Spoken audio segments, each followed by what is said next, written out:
welcome to Give Day Tampa Bay 2018, live from the WEDU studios at the Berkman Family Broadcast Center.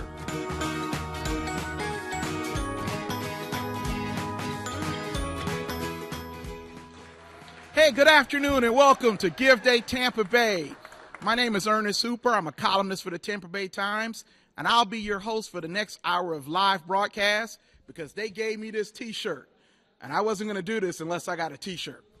Hey, so we will have representatives from some of the more than 400 nonprofits who are participating in Give Day Tampa Bay. The theme of Give Day is Live Here, Give Here. And making a donation is quick and easy. Just log on to giveday.org and search for your favorite charity from our list of participants. When you hit the donate button, you will fill in your credit card information and make your secure gift. The minimum donation is only $5. Give Day will be going on until midnight tonight. We'll be live streaming from 11 a.m. until 7 p.m. And in the next hour, I'll be talking and listening to various nonprofit groups who are making a difference right here in Tampa Bay.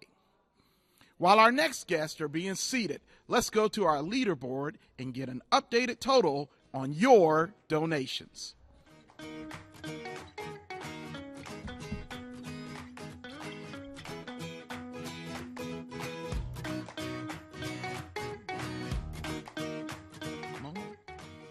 Hey, welcome back to Give Day Tampa Bay. I'm Ernest Hooper, and we're here with our first guest from Canine Companions for Independence. It's Mona Tomlin.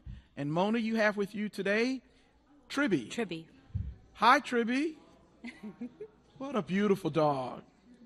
So, Mona, tell me a little bit about Canine Companions and the different services you offer. So CCI is a very large organization that currently has dogs for individuals with disabilities, adults, and those would be service dogs. And then they have a category for skilled companion dogs, which are for children that have disabilities and maybe adults that need a handler. And then we have dogs also for hearing impaired. And then facility dogs, and Tribby is a facility dog. She actually works with me. I'm a professional that works in an educational setting with children that have disabilities. Mm-hmm. And so what does Tribby bring to the classroom when you take her into the classroom? Well, besides unconditional love and warmth and an environment that is so welcoming, we play games. She's an incredible role model, a motivator, an encourager. She helps the kids to self-regulate, and she's just a great partner in the classroom and has made me a more effective teacher. And through her training, how many commands does she know? So when she graduated with me in team training, which was 2 years ago this May, she knew approximately 40 commands, and now she has a repertoire of 53. Wow. And it's growing because she continues learning. Good girl. Yeah. And is there a certain breed that's best suited for this kind of canine work? So CCI actually breeds their own dogs out in Santa Rosa, California, and they're all either golden retrievers, Labrador retrievers, or a cross between the two, and Tribby is a cross. Okay. Now, I had a chance to write about one of the trainers, and from what I understand, they're really the angels of the organization because they spend so much time training these dogs, and then they have to give them away to someone else who's in need. Tell me a little bit about that kind of commitment and how important that is to the organization. They definitely are the angels. 18 months, 16 to 18 months of their life, everywhere they go, they have that pup, and they socialize them, they teach them basic commands, and they just become a fabric of their life. And then they say goodbye because they know that these dogs are destined for a greater cause, and that's to help somebody have independence in their lives. I mean, people that, say for example, that are in a wheelchair and they're not able to pick up their own keys, take off their shoes, or open a door, or turn on a light switch, these dogs do all of that, and those individuals don't have to be dependent anymore on other people. They can go out in the community and be, serve, work. Right. You know, the remarkable thing is that she felt like the dog also understood that he was being trained for a greater purpose. So what's your message on Give Day to the folks out there? Well, if you know, you feel in your heart that you'd like to give an individual independence, then please donate to CCI, because CCI has a waiting list of over 500 people nationwide, and we want to be able to get those dogs prepared. It takes several years, and it takes quite a bit of money to prepare one dog. All right. Well, Mona, Tribby, thank you so much for joining us. And while our next guests are being seated, let's go to our leaderboard and get an updated total on your donations.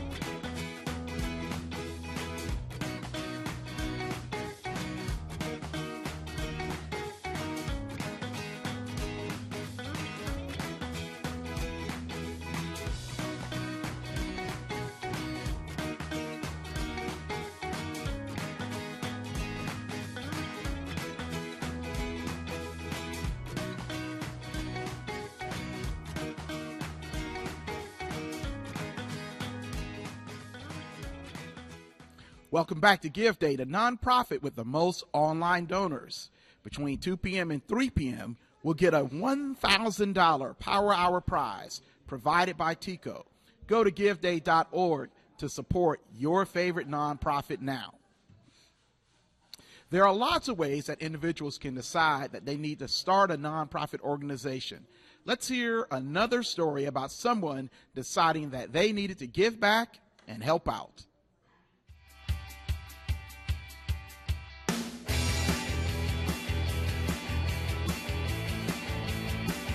We the people.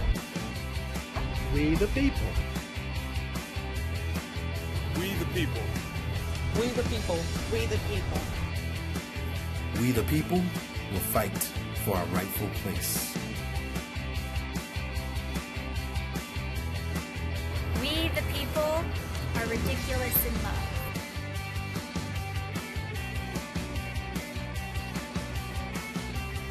We the people will not have our dreams deferred. We the people defy our own mortality. We the people want to know who we can trust.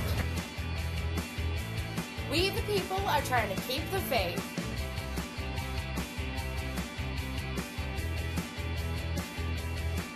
We the people is more than a season. It's a movement. Come together. American stage. Powerful stories, boldly told.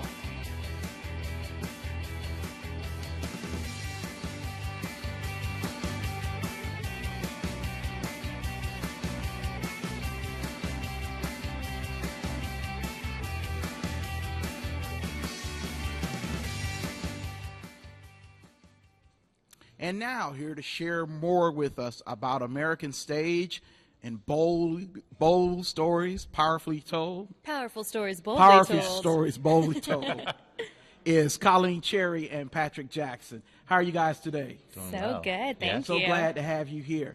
First of all, tell me a little bit about the producers, the production you have going on right now. So The Producers is our annual musical in Demons Park. The musical has been a tradition for 30 years now. It started out as Shakespeare in the Park and Demon's Landing, and we have dynamic Broadway-style shows out there now. So The Producers is running through May 13th, and then it's every Wednesday through Sunday, and it's an incredible production. It's so much fun, and it's a really great tradition that draws about 15,000 people every year to come out and experience the live theater outdoors, which is a really unique and beautiful experience.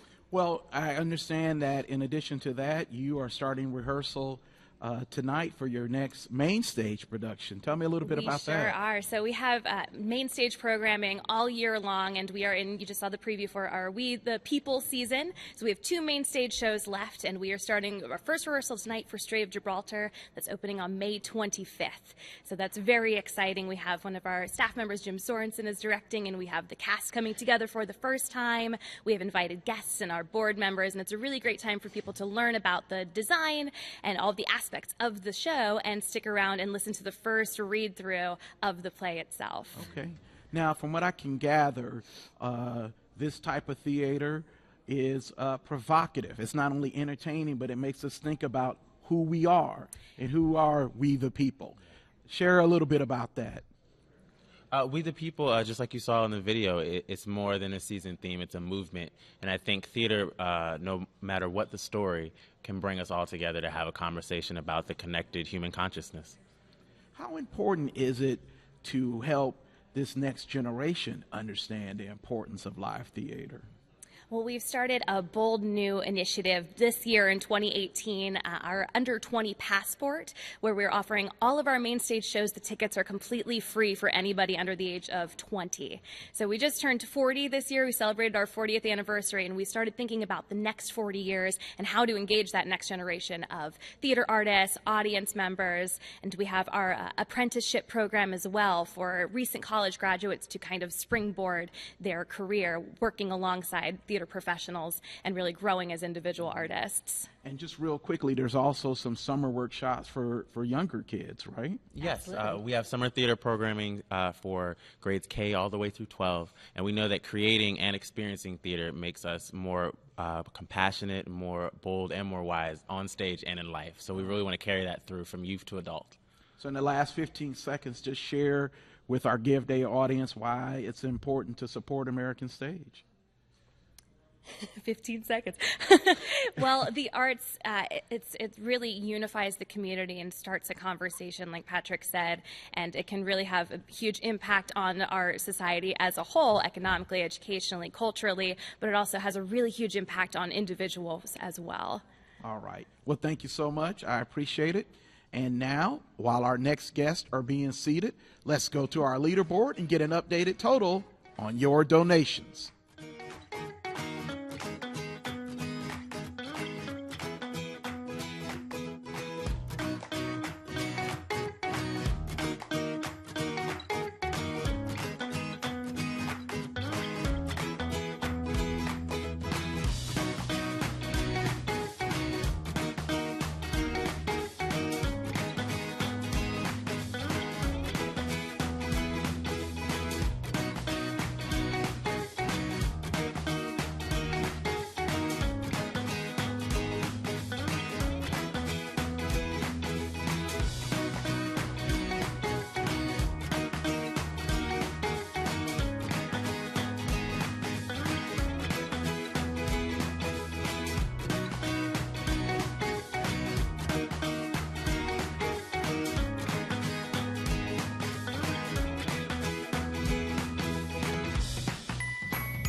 There are a lot of hard-working, hungry people here at Give Day who are very grateful to Casper's for providing great McDonald's food for breakfast and PDQ for the tasty chicken for lunch.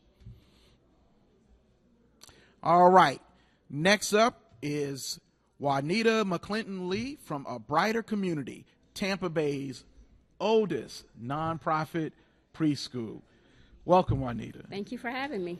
Tell me a little bit about the mission that A Brighter Community is providing right now. Okay, our mission at A Brighter Community is to create a foundation of support through quality programming and education for at-risk children and their families.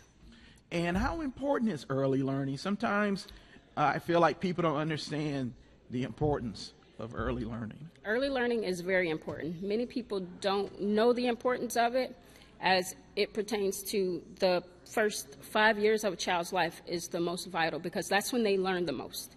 So trying to create that positive atmosphere and give them a head start on their education is really what we try to do, and try to teach our families as well, because their first teacher for the students is their parents in their home life, in their surroundings. So not only is it important for them to learn at a brighter community, but it's also important for them to learn during those hours at home. Correct. When a child arrives at kindergarten, prepared, ready to learn, how much of a difference will that make in their future? It makes a whole lot of difference, because it gives them that head start to go in and to succeed, to excel in their education, to not kind of fall behind and get lost, because once kids fall behind, them catching up it's hard for them to catch up.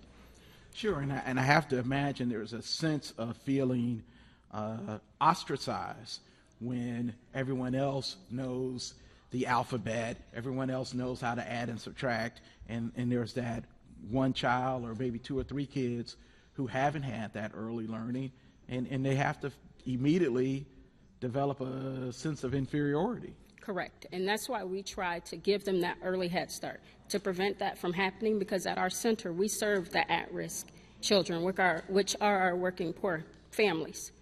So being able to give them that head start kind of eliminates them having the worries of, oh, my child is not going to succeed, my child is going to fail. It brightens their horizons to know that, okay, they're leaving this center prepared for whatever obstacles they may face.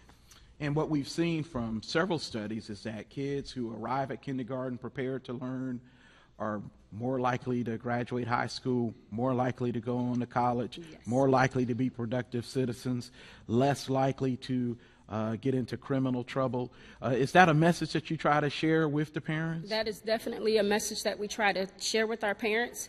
And by doing that, we actually go back and get previous students that have graduated our programs so that our families can see what kind of difference our program really makes to their child's education. And so you have some kids who are thriving in elementary and middle school? That we do. We have a lot of kids that are excelling way above. And we have some that have actually graduated from high school early and are now in college and doing really well. So, what's the sensation when you see those kids come back knowing your hard work is paid off? It's like a breath of fresh air. Mm-hmm. To know what we do is helping so many young children in this community. So what's your message to those who are watching our Give Day viewers about supporting a brighter community? Just to please support a brighter community so that we can continue to do what we've done over the past 90 years to support this community and our at-risk children and families. And a community is only as strong as its weakest link. Correct. And you guys can strengthen, in some cases, that weakest link, right? That's correct. All right. Well, thank you so much for being with us today. Good luck with a brighter community. And while our next guests are being seated, let's go to our leaderboard and get an updated total on your donations.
All right, we're back here on Give Day, and joining us now is Meg Wagner and Gary Ziegler from the Pinellas Braille Group.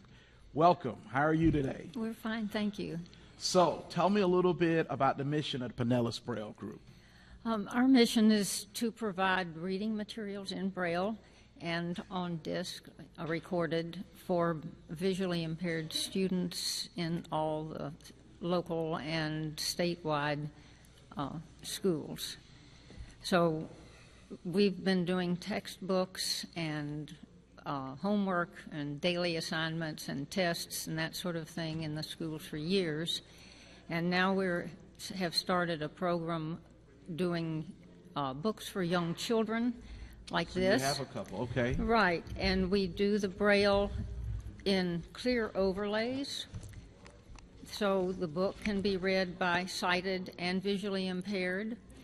So if you have a sighted child and a blind parent, the parent can read to the child. If you have a blind child and a sighted parent, and you know, children have homework to read to their parents sometimes, and so this way they can do it. One of the most exciting things to me that has come out of this program is a librarian in one of the elementary schools set aside a special shelf for this kind of a book for the child in that school who was visually impaired and needed Braille. So he could go to the library with all his classmates and check out books just like they did.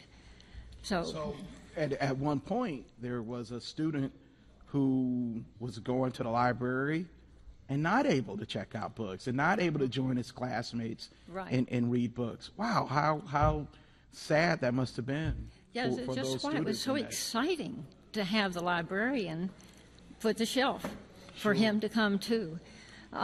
We also have an awards program. Actually, we have 3. The Lions group has given us money for a scholarship for a visually impaired student in the Pinellas County schools. And for years we have had a Mildred Shavlin Achievement Award that goes to middle and high schoolers. And we get applications and they write a paragraph and so forth, and it's not totally on grades. It's how they're achieving, if they're achieving to their potential and that sort of thing. And there are some amazing, amazing children out there. All right. So I understand there's also some Braille art that... yes. We sponsored an art show with art by visually impaired students in Pinellas County at the Morian Art Center. So we have it on video. There they are. There they are. And we made note cards out of our favorite. We voted on them, and those we had 4.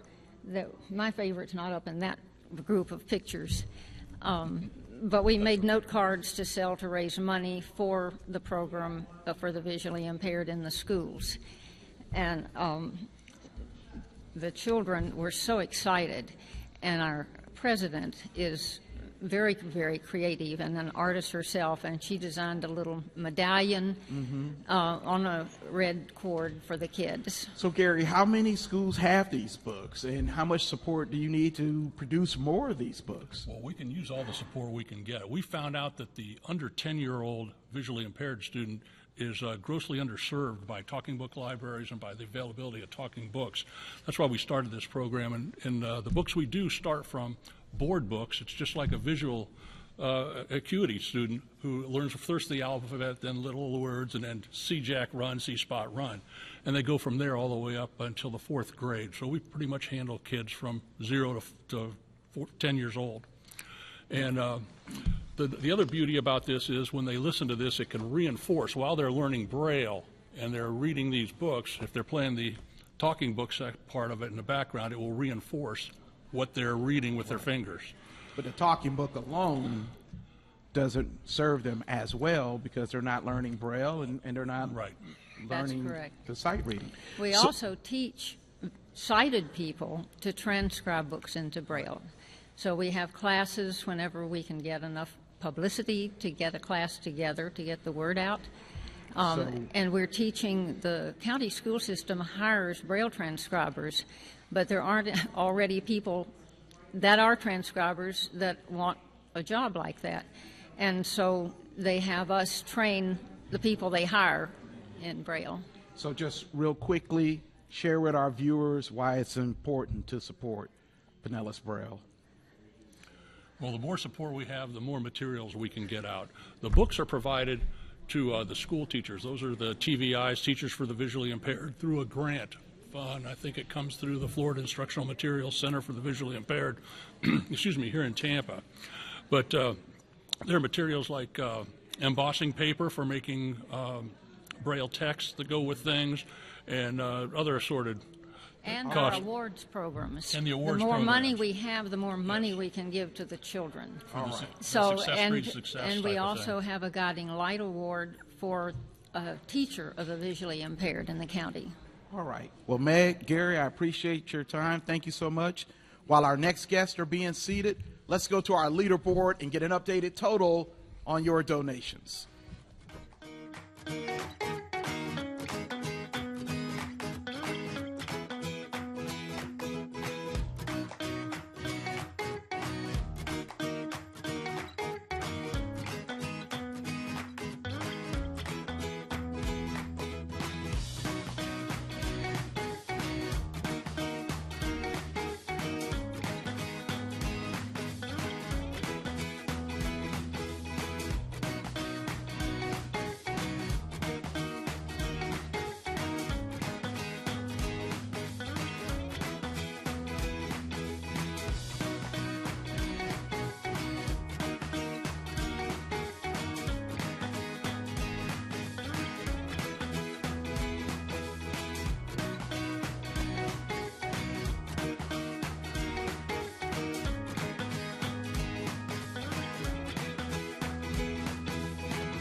All right, let's talk to some folks who are experts on Give Day, how it works, and how we are doing so far today.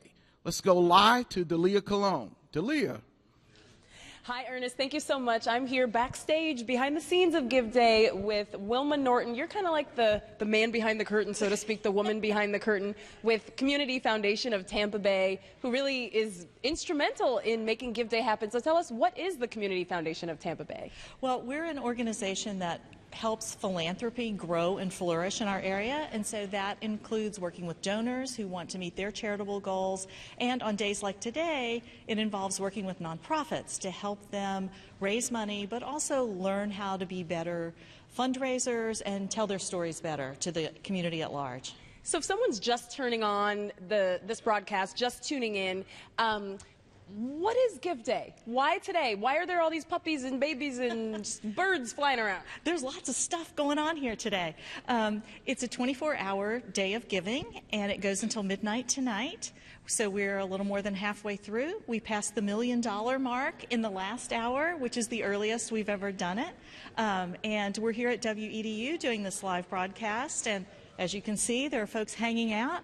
Part of the great thing about this event at WEDU is that it gives the nonprofits a chance to talk to each other and learn from each other and just get to know each other.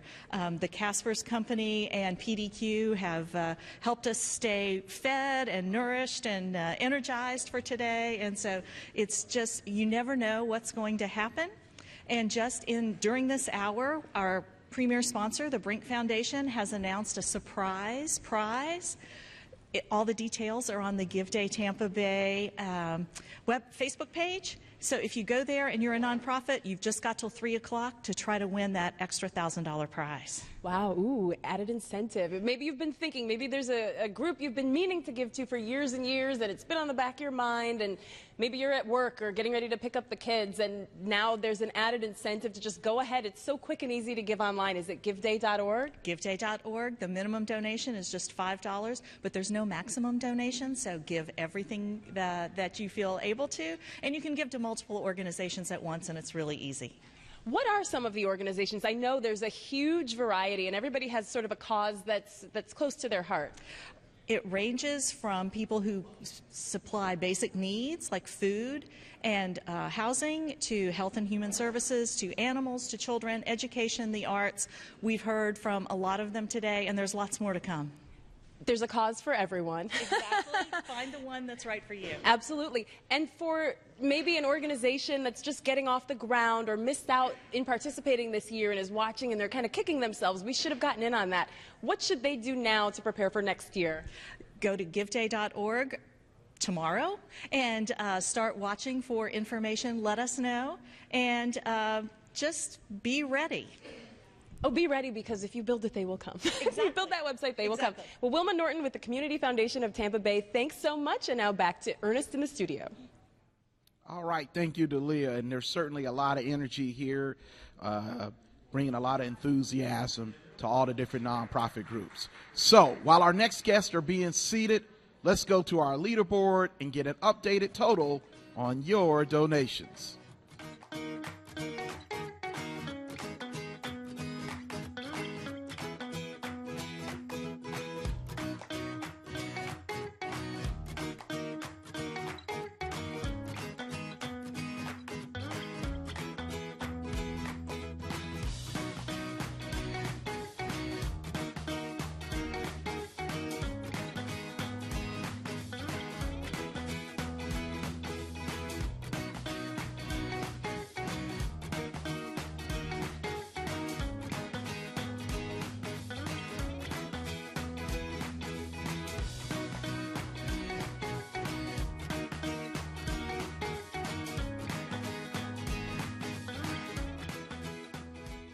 Welcome back to Give Day Tampa Bay. There are a lot of ways that individuals can decide that they need to start a nonprofit organization. Let's hear another story about someone deciding that they needed to give back and help out. It started in Hyde Park as a gallery, and it was space with one room and 4 walls, and started exhibiting some international photographers, and very quickly a community of people who were genuinely interested in creating and enjoying, admiring photography. So the small institution very quickly grew out and outgrow the space in Hyde Park, and then very quickly reshaped into a museum with starting its own collection.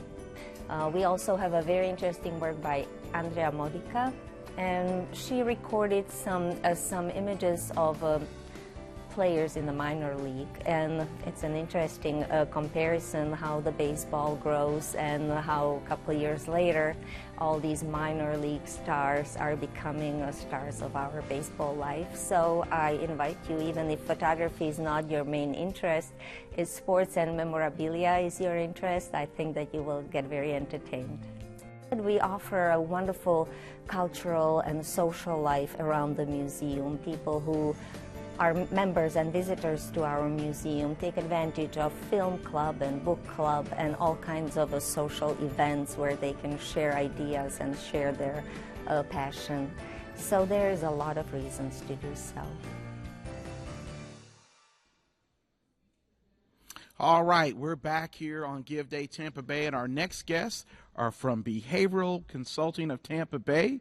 We have Santira Williams and Monica Fouts. Hello. Welcome, ladies. How are you? Very well. How are you? So tell me a little bit about the services that you're providing for kids with autism. So Behavioral Consulting of Tampa Bay has been a leader in providing autism therapy services in the Tampa Bay community for over 14 years. And since 2003, we have taught thousands of children how to communicate, a lot of different daily self-help skills, daily living skills, and everything of that nature. And now with the autism diagnosis being between 1 in 59 children, therapy services are in high demand. Yeah, and to go along with our mission statement, Behavioral Consulting of Tampa Bay, or BCOTB as we like to be known, has created BCOTB Inc., which is our sister foundation, our sister organization that helps us raise funds so that we can give grants back to the community for our families that do have children with an autism diagnosis. It's our 501c3 company, so it's recognized by the federal government as a tax-exempt public charity, and 100% of the funds that we do get through all of these donations will go back to our community. So everything that we get is going back to our families that have children with autism. Mm-hmm. And when the families get these grants, what kind of things are they, what kind of problems are they hoping to solve with the services that you lend? So children on the spectrum, they often have deficits in like communication skills, a lot of those like social skills as well. So those skills can be targeted using applied behavior analysis therapy services, which is what the grants will be going towards. Mm-hmm. And from what I can gather, we seem to be doing a much better job of diagnosing children with autism and identifying their different challenges. Yes, and absolutely. Early diagnosis is key because the earlier that we are able to get these intervention strategies in, the sooner that they're able to become functioning and successful members of society as well. And you have enjoyed, in 14 years, I'd have to imagine you've enjoyed a lot of success in helping these kids. And tell me, what's the gratitude from their parents when they see that light bulb go off and their kids begin to learn some of these communication skills? Oh, it's every day after a session. We talk to parents, and we celebrate the little victories. Yes. You know, like today Alex was able to call his mom mama for this first time instead of just looking at her and wanting her to give that attention to him. Now he's able to effectively communicate and say that he wants his mom. So it's the first time in 6-7 years that he's able to say mama. And then just going out to have like family dinners or like movie dates and things of that nature also offer to the parents. All the things that other parents may be taking for granted, your parents really appreciate. Yeah, yes. And that's, I'm sorry, go ahead. So I was just going to say, and wrapping up, tell our Give Day viewers why it would be important to support BCOTB. Support BCOTB in either going to www.bcotb.org to become a donator, become a sponsor for us. We're actually running a live 5K in September, and what we're doing is we're looking for sponsors to help raise that money to go back to the community. There'll be trophies, medals for our age groups and everything. So we're really excited about all the funds that we're raising through that 5K. So it's about raising awareness for autism, raising awareness for our sister organization, and just getting those applications in through bcotb.org so that we can help give back to the community. All right. Thank you, ladies, so much for joining us. While our next guests are being seated, let's go to our leaderboard and get an updated total on your donations.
All right, with us now from My Own Books, Bob Bass, Susan Bass, and Justin Bass. And Justin is a quick sketch artist, and you have an example of the kind of work that you do there.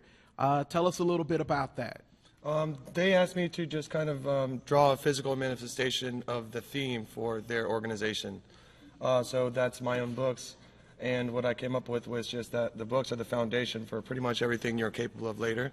And that's why they're having the light bulbs on and, kind of growing and learning as they pile up that, congregation of books and the knowledge. Okay. Well, tell me a little bit about the mission of My Own Books. Well, Susan was a teacher for years at Hillsborough County Schools, and she ran across a lot of kids that didn't read at grade level. So she just retired, and we wanted to give back to the community, and so our idea was to form a nonprofit that would provide a personal library for kids, especially disadvantaged kids that may not have books at home. And so that's what we're trying to do. Again, there's kind of been a common thread with this hour in that there are things that we just assume everyone has, but they don't, Susan. Not everyone has books at home to read. They don't. You'd be surprised how many kids don't have one children's book. By books, we're talking about quality, interesting, brand new books that are their own books that are accumulated over time. And the research now is so crucial. It's shown that even just having 25 books in the home is critical in improving their education in 2 years, which these kids who don't read, that's what they need. And when I was teaching, even with older kids, I could introduce a book and read it in class and know I had them hooked. And the next day, I would be getting emails from parents, what are you doing over there? I had to go to Barnes & Noble's last night and buy this book. And then all the kids that don't have someone that's able to do that for them, they want the book so badly. And I saw so many missed opportunities that we could get these kids reading. If they had it, it was theirs. They got these books to take home, keep at home. That's the key. I was going to say, That's the key. they can rent books at the library or they can borrow books from school, but there's something to be said about your own, about having your own book.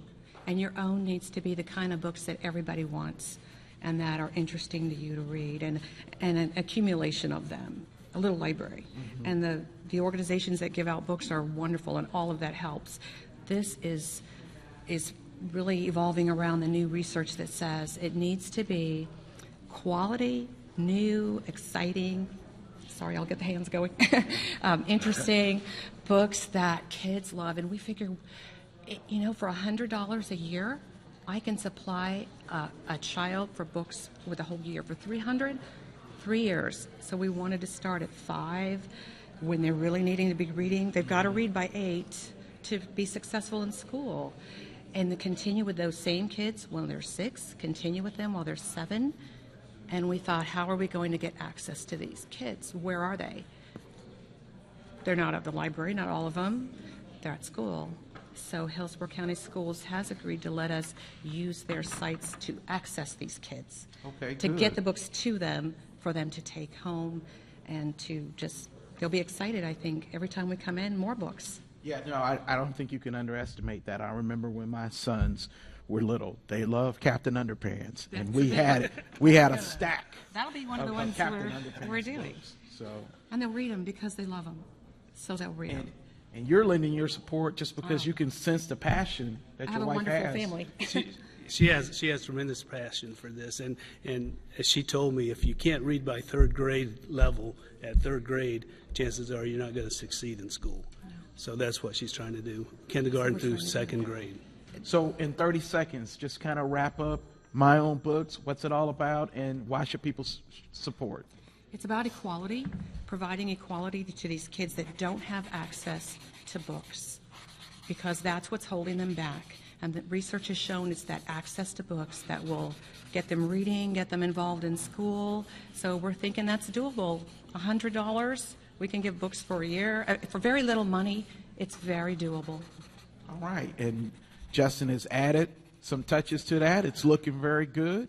We want to thank you guys for joining us this afternoon. And while our next guests are being seated and Justin's finishing that up, let's go to our leaderboard and get an updated total on your donations.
There are a number of Give Day incentives and prizes to encourage you to donate. The DeBartolo Family Foundation Animal Services Prize of $2,500 goes to the nonprofit in the animal services category with the most online donations today.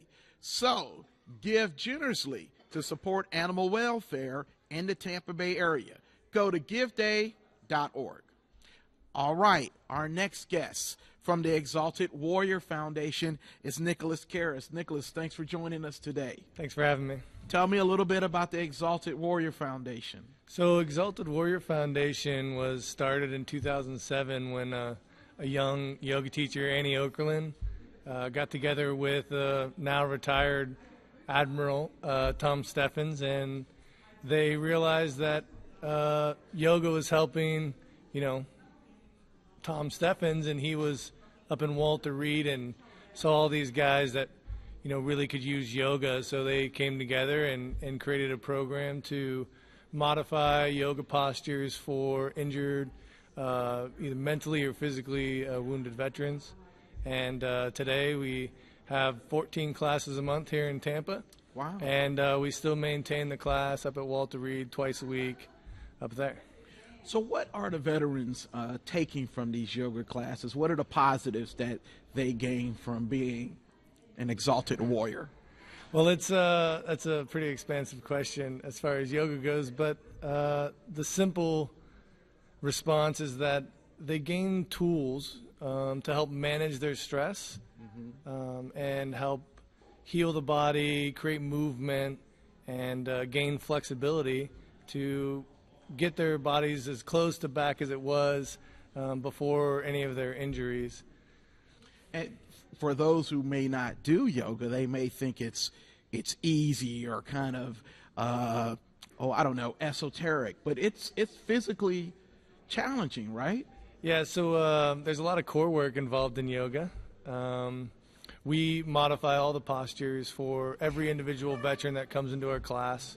We gear the class towards their trauma sensitivity, but we do introduce a lot of creative ways to strengthen the core, to regain that spinal support. And just alone the breathing aspect of yoga, you're controlling every respiration for the entire practice.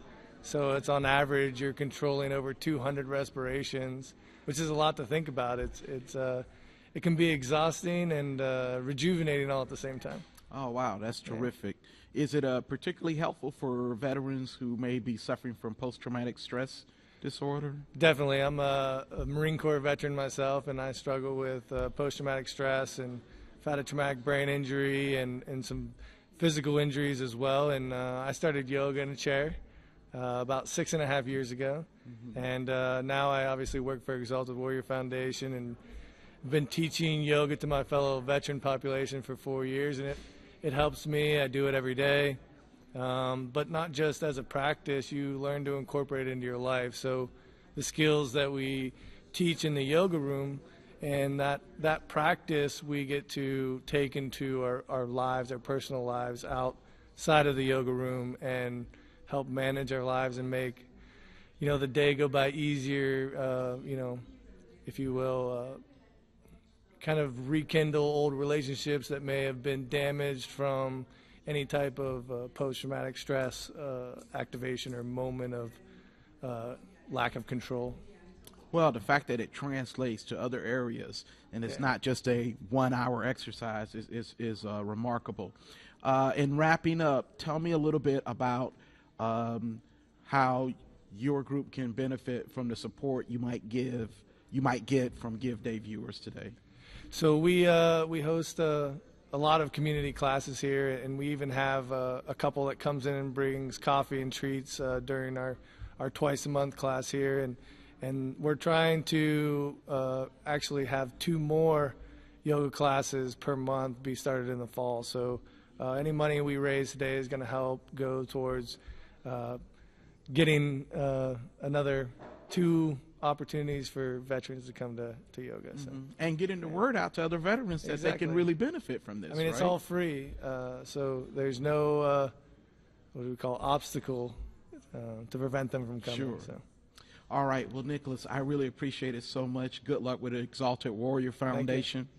And while our next guests are being seated, let's go to our leaderboard and get an updated total on your donations.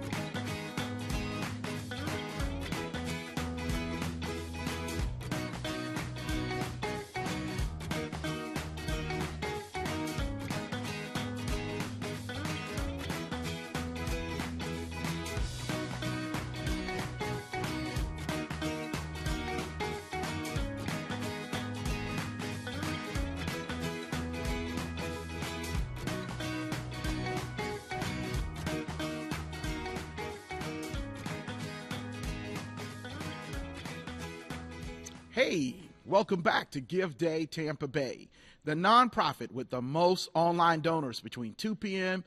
and 3 p.m. will get a $1,000 Power Hour prize provided by TICO. Go to your giveday.org to support your favorite nonprofit right now. Okay, joining us next from the Boys and Girls Club of the Suncoast, we have Cassie Cackley and Freddie Williams. Welcome. Thank you. How things going at the Boys and Girls Club of the Suncoast? One of my favorite nonprofits. I've had a chance to see the fruits of your labor and meet some of the kids that you've helped. How's it going this year? Everything's going great. We're preparing for summer programs. You imagine it's a very busy time when we serve over 500 kids between 6 a.m. and 7 p.m. every day. 5 days a week during our summer programs between 5 years old and 18 years old. It causes for some complex coordination, to say the least. I'm sure. Yes, sir. So I know that you guys are really, I don't think I'm overstating it to say that your work is changing the trajectory of the lives of some of these young people who otherwise might not end up going off to college or getting a successful job. Is that accurate? That is accurate. We say that we're redefining the opportunity equation for kids throughout Pinellas County. I'm living proof that the Boys and Girls Clubs work in terms of the programs that work. I'm a Boys and Girls Club alumni. Boys and Girls Club saved my life. They initiated a Harris Poll survey. 57% of Boys and Girls Club alumni say the Boys and Girls Club saved their life. So it's an exciting time, exciting to be able to serve in this program. It's exciting to be able to provide programs to the Boys and Girls Clubs and the kids in Pinellas County. And we couldn't do it without the generosity of the community. How does the support of the community help you with different programs? It helps tremendously. There's a lot of different ways to get involved. Currently, we're looking for different companies to partner with for workforce development opportunities for our teens. Volunteers make a huge impact and difference by mentoring and working with our youth. And then, of course, through their contributions and different ways of giving through all the different events and things we have going on throughout the year. And currently, we're looking for summer scholarships and programs for kids who don't have resources to have a place to go after school and don't have the funds to do that. That's what we're seeking, and that's what we're looking for through personal contributions. As we know, the idle hands are the devil's workshop, and these long summer days is so important for kids to get that opportunity to go to a Boys and Girls Club and have something to do, have an activity, have someone to show them some love.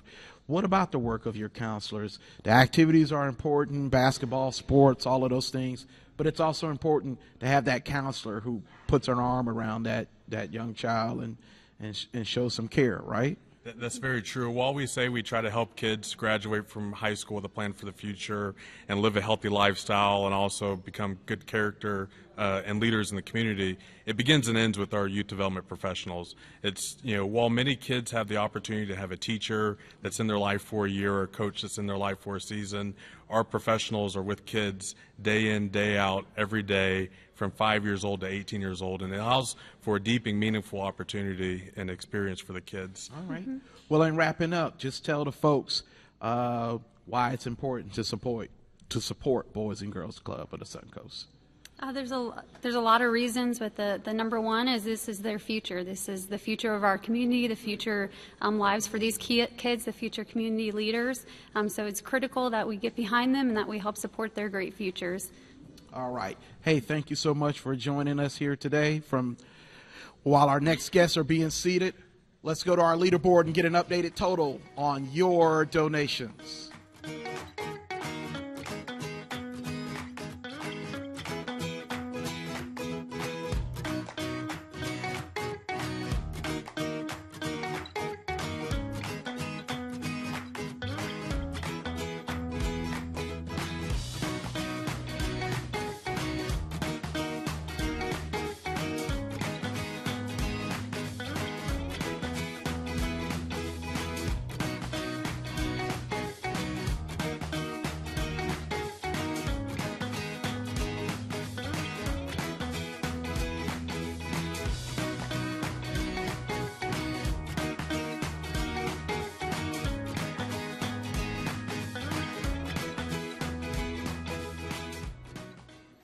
Now let's go to our lightning round. This is the time when nonprofits get 30 seconds to tell us about their organization and why you should support them on Give Day Tampa Bay. And joining me now is Chantal Hevia from the Tampa Bay Baseball Museum. Thank you very much. We are in the final stages of building the Tampa Baseball Museum at the Al Lopez House. Al Lopez was Tampa's first Major League player, manager, and Hall of Fame inductee. His historic home, where he lived 50 years, including as a child, has already been rehabilitated, and we're really excited to be finishing the exhibits so the museum can open. It'll represent 130 years of Tampa's unique baseball history, including the 80 or so Major League players that have come from here. That's a very high number for any one city. So we hope that people will come to have fun, to have education, to enjoy children's programming, and all that we will offer in this very, very wonderful and unique environment. All right. Chantal, thank you so much. And that wraps it up for this hour of Give Day Tampa Bay. But stay tuned next hour for Dalia Colon, who will be hosting our live program. But most of all, log on to giveday.org anytime before midnight tonight and make a contribution to your favorite nonprofit organization. You can choose from more than 400 organizations, and you'll be supporting those groups who keep the Tampa Bay area healthy and strong. Thanks for supporting Give Day. We'll see you next hour.